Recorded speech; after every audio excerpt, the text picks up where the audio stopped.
এই যে যারা প্রবাসী আছেন না, আপনারা তো সারা জীবন শুধু করে যান। আমার কাছে মনে হয়, আমি যতটুকু দেখছি আমার কাছ থেকে, যে একজন প্রবাসী তার জন্য একটা কাজও করার সুযোগ সারা জীবনে সে পায় না।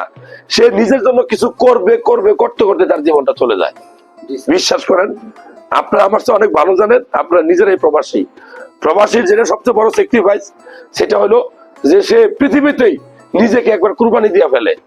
অর্থাৎ যখন বিদেশ যায়, বিদেশ যাওয়ার পূর্বে তার মা, বাবা, আত্মীয় স্বজন, নিজের প্রিয় ওয়াইফ, নিজের প্রিয় বাচ্চা, এই সন্তানকে রেখে একটা স্বপ্নকে জলাঞ্জলি কবর দিয়ে আরেকটা স্বপ্ন দেখে আমরা প্রবাসে যাই। কেউ সাকসেস হই, কেউ আমরা সাকসেস হই না, এরকম মানুষ আছে না?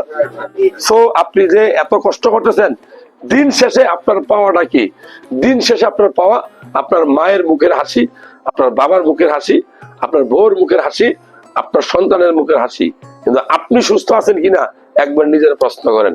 সেই প্রশ্ন করার সুযোগ অনেক সময় পাই না আমরা। তো তারপরে আমি বলবো, দিন শেষে আপনার স্বাস্থ্যটা আপনাকেই দেখতে হবে।